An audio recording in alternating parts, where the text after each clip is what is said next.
Welcome to my channel Indian food recipe. તો આજે આપણે બનાવશું બાફેલા મગની હેલ્ધી અને મસાલેદાર ચાટ। જો તમે આ ચેનલને સબસ્ક્રાઇબ ન કરી હોય તો સબસ્ક્રાઇબ કરી લો।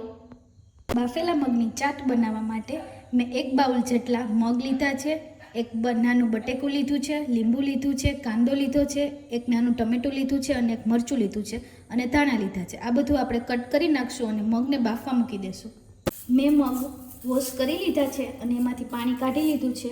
મગ મેં પલાળ્યા નથી, હું ઇન્સ્ટન્ટ બનાવું છું, જે આપણે બાફવા મૂકી દઈશું। પલાળેલા નથી, એમ જ છે મગ, એને બાફવા મૂકી દઈશું। કુકરનું ઢાંકણું બંધ કરી લેશું, એને 5 થી 7 મિનિટ માટે બાફવા મૂકી દેશું અને બટેકું પણ આપણે બાફી લેશું। આપણે મગ બફાઈ ગયા છે અને મેં કાઢી લીધા છે, બટેકા પણ બફાઈને કટ કરી લીધું છે। આ બધું આમાં એડ કરી દઈશું, બટેકું આમાં એડ કરી દઈશું। આ પણ બધું કટ થઈ ગયું છે, ટમેટું એમાં એડ કરી દઈશું।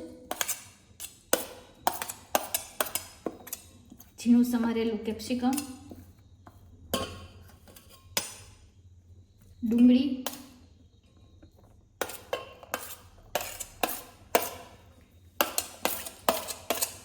અને લીલા ધાણા।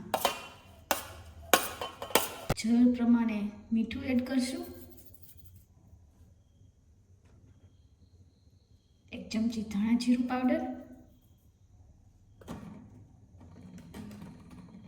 આમાં ચટણી તમે મરચું પાવડર ન નાખો તો પણ ચાલે, સ્વાદ મુજબ તમારે થોડો એવો જોતો હોય ટેસ્ટ માટે તો એડ કરી શકો છો, પણ બહુ તીખું નહીં રાખવાનું।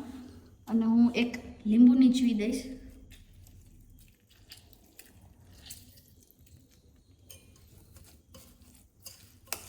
બધું એડ કરી દઈએ। હજી આપણે એવું લાગે તો આપણે એમાં વધારે પ્રમાણમાં લીંબુનો રસ નીચવી શકીએ।